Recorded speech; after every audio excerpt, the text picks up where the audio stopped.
you have to lead yourself first before you can lead others, not only with your clients, but also your kids. Like they do what they see rather than they do what you tell, right? More so. And, I wanted to create strong daughters. So I had to be a strong person no matter the fear. I'm Junaid Ahmed, host of Hacks and Hobbies podcast and a digital presence advisor at HumbleZone. This episode is brought to you by Home Studio Mastery. I launched a consultation and course program to help podcasters and course creators to create a space in their homes that will reduce the friction of creating content and appearing their best when showing up on camera. The pandemic gave us a lot of issues, but this one is here to stay. We're now so much closer to our audience thanks to video becoming more popular and affordable. I help guide folks who want to create Hollywood-worthy studios to not only capture great content, but also build more confidence, more authority, and be more comfortable in front of the camera. If I can do it, you can too. And with my help, you can do it faster. So if you'd like to learn more, visit homestudiomastery.com and how you too can create a home studio that brings out your personality, professionalism, and possibilities.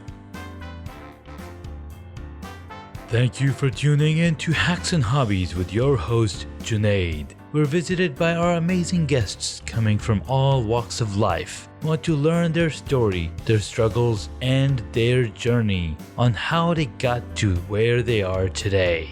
So stick around. Today I get to speak with Kwan. He's hired by coaches to nail down the message and psychology on how to attract, connect, and enroll more sophisticated clients from their Facebook group and email lists. He's written over 30 different email funnels and sales pages for influencers in the health, wellness, and personal development industry, increasing their program sales between 150% to 300%. Kevin has also crafted over 1,000 high-ticket offers and positioned their content to convert for their clients of two multi-million-dollar online coaching and consultant companies. Today, he shares his in-the-trenches wisdom inside his own program, using his own proprietary frameworks and systems to help coaches enroll more sophisticated clients from their Facebook groups and email lists. So let's dig into this episode as we speak with Kwan. Kevin, thank you so much for joining the episode. Thank you for having me. Pleased to be here. Awesome, man. So tell us a version of your journey that no one's heard of before. So I did have a story, and I had a feeling you're going to ask this question. So I had to kind of really dig deep at what I want to share. So a lot of people that follow me know that I used to own a couple of gyms from 2009 to 2017. They know that I left the gyms, and I actually left the gyms when I reached my threshold where I was just so unaligned. So even though they're doing well, I was just unaligned with this thing that I built. I had a lot of staff and I had partners, and it just, this thing that you wanted, where you thought you wanted, and you don't really know that you don't want it until you're in the thick of it. So I literally just walked away, and my wife was 3 months out from giving birth to our first child, and I was the main income earner. So I'm like, I told her that, I'm not happy, I'm unaligned, and I'm just emotionally drained. And I just want to go do this online thing where I can do what I'm really good at, copywriting, being creative. Mm-hmm. So a lot of people know that story when I left the gyms and with like no payout, and I had 30 days to make my mortgage. And in that 30 days, I made 6K, and in 3 months I made 10K, all with the system that I'm about to talk about in this show. We go that way, but here's what people don't know is the goods. So what drove me to make that decision and be so brash about it and take fast action like that, even though in a situation that wasn't ideal, is that I started becoming a person I didn't want to be. And throughout the summer, actually before I left, because I left in about November, I started drinking. every night. Ooh. Would have a started with a swig of scotch that turned into two, and every day for 3 months I was drinking until I just woke up one day, came home, like have another sip, like this isn't me. Like, This is why somebody am I else. drinking every night? Yeah. So, that was a person that I didn't want to become. And obviously, when you have kids, I know you got, was it a daughter and a son? Mm-hmm. Two Yeah. two So, sons and a daughter. Yeah.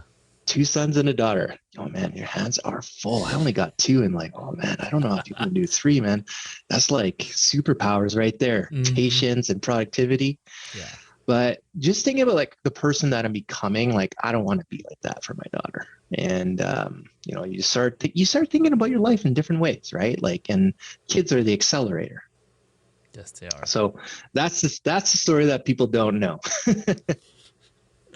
Man, I really love that, and I like how you put it. Right, you said, "Hey, people know this, this, and this, but this is what they don't know," and sometimes we gloss over that because it was something that we wanted to do internally. It was something that we didn't like, and it helped us propel to that direction. Yeah. But then we don't. I mean, it's in the back of our minds. We don't actively talk about it because either it's taboo or either it's Mhm. it's just different. Like we're constantly comparing ourselves with others, and it never stops. Even after you make 6, 7, 8 figures, you're still gonna compare yourself because that's a human nature. Yeah, absolutely. And I think, part of especially what we teach in our program, and a lot of times I've heard like some philosophical conversations on your podcast, Yeah. previous episodes, is that, you know, there's this innate thing that we're going to compare for sure. It's always there. You can't abolish it, right? But I think what separates a lot of people that move them over the edge and just get more success is that they have the ability to accept where they are Yeah. and then just focus and have that certainty to focus. Okay, I'm going to do this because that's going to get me to the next stage, even though there's all this other stuff going on around me. People are winning and all that, but Yeah. I'm here. But just acceptance, I think, is a powerful trait. Yes, that acceptance and being graceful with ourselves, right? Being Mm-hmm. compassionate with ourselves because a lot of times we can be it's much easier being compassionate with others than being compassionate with ourselves, Mm-hmm. right? So having the grace, having the compassion to ourselves is monumental. And I recently was reached out by my cousin, and she's like, "Hey, I want to start a blog, but I'm Mm-hmm. really scared, but I'm still want to do it because I just have this urge to just spill the beans." Mm-hmm. I'm like, that's amazing. I encouraged, uplifted, and that's what entrepreneurs do, right? We, no matter what it is, we pour in positivity because we know how hard it is as an entrepreneur. Yes. And that pull that you just said, that she felt pulled to do this, right? And I think, but then, yeah, we got the pull, but then there's all this fear. And then sometimes we just need that little jolt from Yeah. somebody or something to kind of light that fire. For your sister, it might have just been you. And just like how you teach people, for example, how to create their own studios, there's this like pull. And I think that's that pull that allows us to continue to be pulled through the fear and continue even when it's hard and not working. We Yes. continue to do it because we're pulled, not pushed. I think that's a great point there. Absolutely. You're right, man. So you mentioned that one of the main reasons that you got into doing this Mm-hmm. was you were not feeling happy. You were not the person that you became a person that you didn't want to be or didn't feel like that was your core, and happiness and all those things. What keeps you motivated? And one thing you mentioned was your kids. That kind of answers the question, but what else keeps you motivated to keep moving in the direction you're going? Yeah, that's a good question. Definitely the kids are part of it. And, I believe that you have to lead yourself first before you can lead others, not only with your clients, but also your kids. Like Hmm. they do what they see rather than they do what you tell, right? More so. Yes. And, I wanted to create strong daughters. So I had to be a strong person no matter the fear. There's nothing more fearful than not making mortgage payment in 30 Yeah. days and like as a nobody online. Yeah. So, I think so that, that started that, right? That's like short-term energy to get going. But in terms of like longer term energy and doing what you do, even though, like Facebook decides to change its algorithm and all your ads just screw up and you waste $5,000. Not like that happened. Just wink, wink. Yeah. But like what keeps you pulled or what keeps me motivated and pulled is really the vision that I see for coaches. Like when I was in this industry, there was a lot of great coaches better than me, like way better than me. And you just would look like, why are they struggling? Yeah. So smart and they get all these things. Like I would pay for them. Like I have paid for other coaches for mentoring, but why? And what I saw was like everybody is teaching these coaches how skills and being smarter and being very academic, but nobody's teaching these coaches to be leaders in their field. Yeah. And, that obviously came through the birth of what's being pulled and then the mechanism or the vehicle, what I do is being able to be creative and teach them how to be a leader through and have influential messaging. That's 100% accurate. Being able to direct the folks to be leaders, because number one, who is a leader, right? How do we define a Mhm. leader? Are we defining leaders as somebody who is teaching a class, somebody who's standing up there as a speaker in a pulpit? Are those the two examples of leaders that most people are looking at, or is there something more innate in That's a leadership? really good question, a very good distinction in there. And I'll, give it to my opinion based on all the folks that we have coached and mentored. Yeah. So, we have this picture of this leader in our head, and we all have these beliefs about what that should be. And a lot of the times in my field, well, when I was in the gym industry, right, like fitness, nutrition, and a lot of people think leaders are just being the smartest out there, like the Mm, most academically smart, right? I'm going to outsmart you and get better results with my clients. So, but what really is, and this transfers to all of the coaching industry, which whom we work with, is a leader. Okay, is somebody that is certain in themselves, certain in what they do, and certain that they can help others achieve the same level. mm.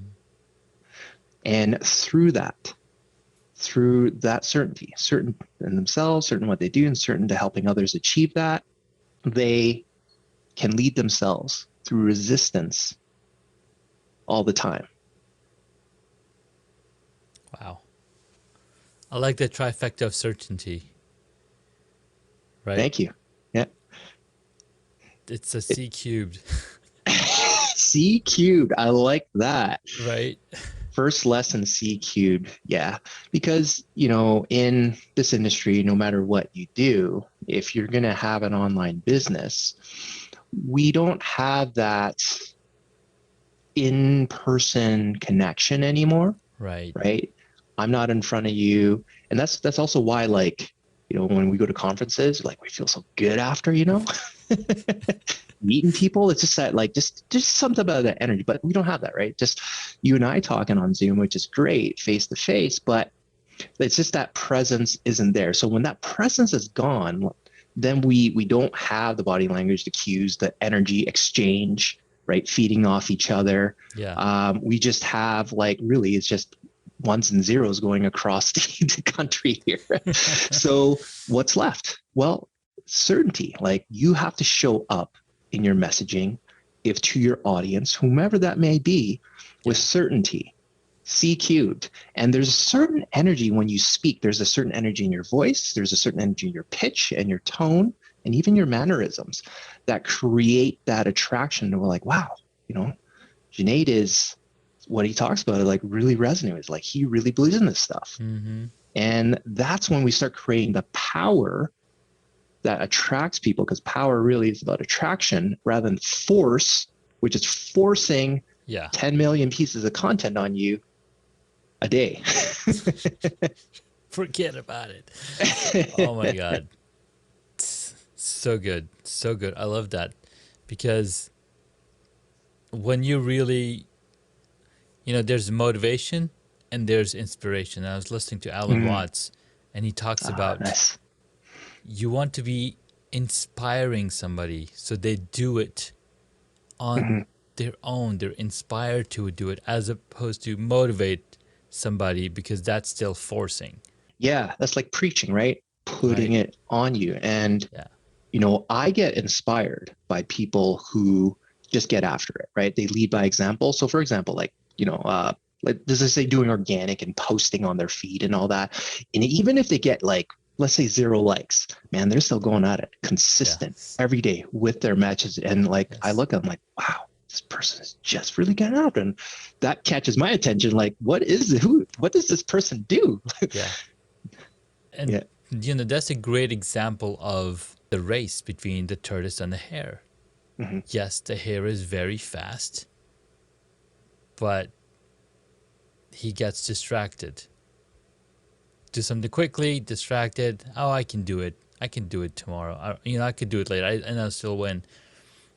But the fact of the matter is, the tortoise keeps putting in the effort, minute after minute after minute. It's like, hey, I know this is hard, but if I just keep doing this till I get to the finish line, I'm gonna win. And that's what happens, right? The tortoise wins because it was slow and steady.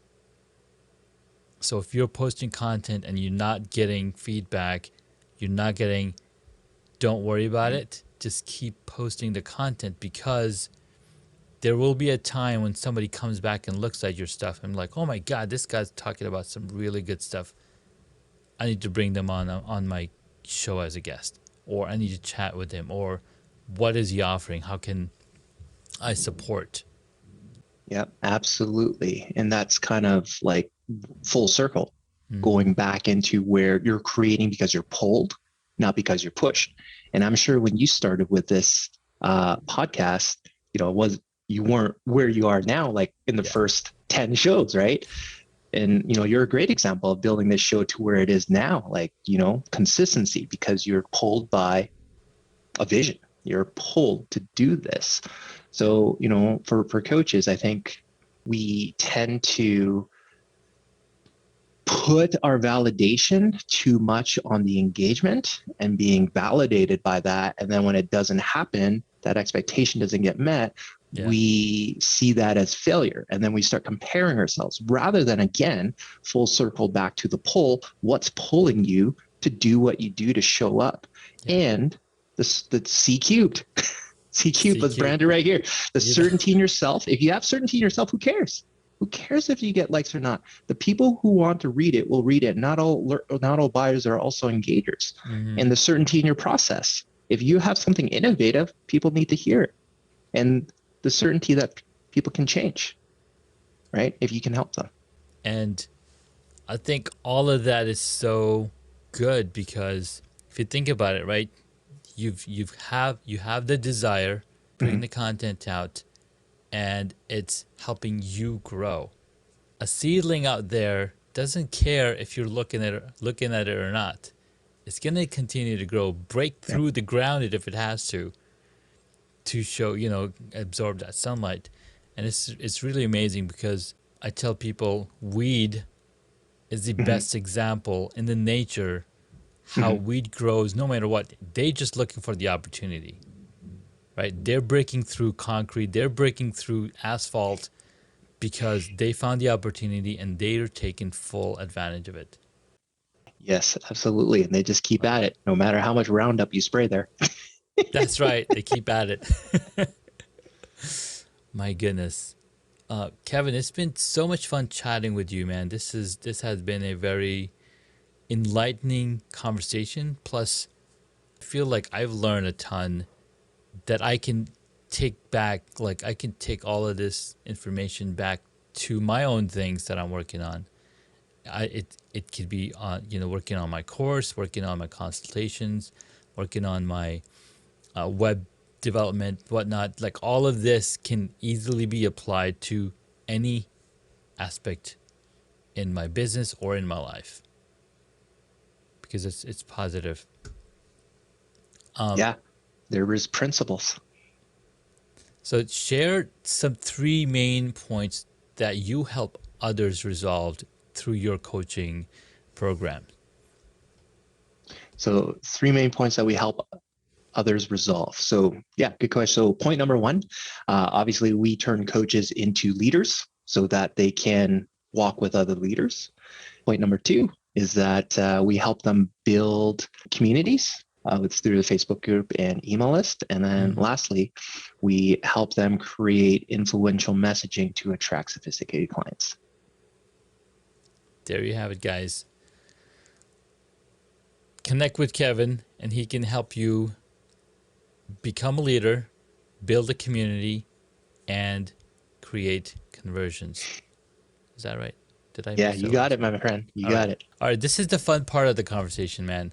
I mean, we've been having really a lot of fun, going a little deep, talking about the little stories about the hare and the tortoise. The tortoise, yeah. The tortoise, a lot of right? nice analogies, seedlings, weeds. We got it all in there. Metaphors, raining metaphors in this podcast, guys. Yes, yes, I love them. And I'll have some really quick shot questions to get to know a little more about Kevin. So, number one, what is the one hobby that you wish you got into? Okay, so the one that I wish I got into was playing the piano. Because I wanted to, like, just with all the brain science and all that, works a different part of the brain and hand-eye coordination and all that. Yeah. So that, and because I'm a creative person, just making music is just a different part of that. So it's real cool. Wish I took it up. Nice. I love it. What did you want to be when you were a child? Yeah, I was thinking about this one, and there's actually two things, but I'm going to take this other one because I think it's actually kind of funny too. Well, some people have a laugh on it.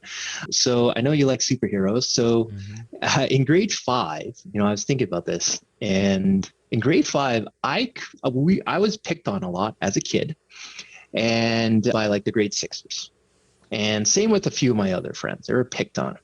So I see these kids, and we get picked on, bullied or whatever. So I decided to make a superhero club, and we would be, it was like a group of 5 of us.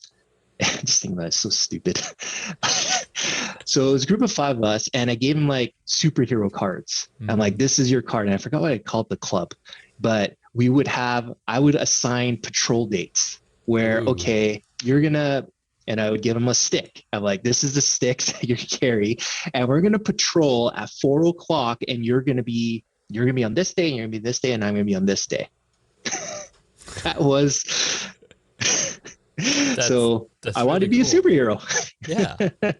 No, I really like that because I remember that we had something similar we called, and it wasn't till 2019 when I went and met my friend from 25 years ago who I went to college with or high school with, and he was like, remember we used to walk around the neighborhood and we call ourselves Stray Shadows. And it was really interesting. Like I'm still trying to remember what we were doing, but around that time I had like enrolled and done some Jeet Kune Do or kickboxing. So that was really interesting. Like we did something like that, similar to. That's funny. Yeah. All right, next question. What is your favorite movie or TV show? I would have to say Gladiator. I'm all about the whole duty, honor kind of thing and fighting for your honor. Oh man, that movie was amazing. Yeah, I've seen that movie about 7 times. Yeah. Yeah, I'm around the same number because he Russell Crowe just did an amazing job. Yes, and in that role, he did a really good job. He did really well. Awesome. Next one. What movie would you choose if you got to play a character in it? Hands down, Tony Stark.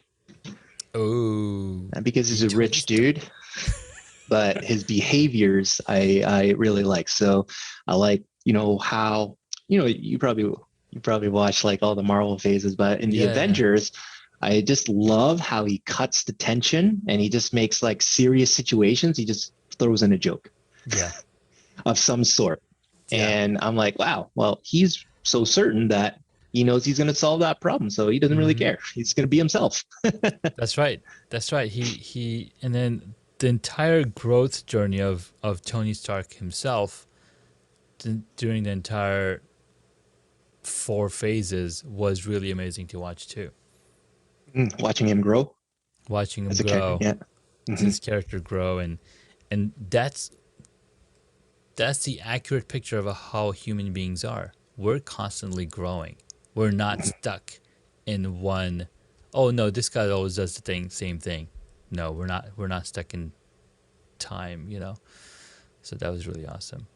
So next question is right up that alley. Who is your favorite superhero? I'm going to go and flip the script from Marvel to DC now. As a superhero, I always like the innovative ones that aren't born with powers. So I would say Batman, because one, aside from being really rich, he has to be innovative. He's coming up with all these gadgets. Plus, he has to like keep up his physique to be top performing because he is not gifted with powers like Superman. Right. As he uses smarts. No, you're absolutely right. And Iron Man is in that same boat. If you think about it, he's physical, like he's not strong physically like Batman is, but he's also doesn't have any superpowers without his suit. It's really good to see that aspect in all the movies. All right, last question, and it's a fun one.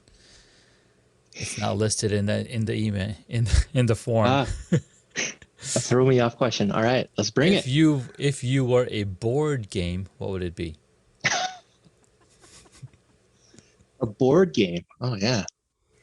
So hold on, let me think about this now. Okay, now I have to get really a little geeky here.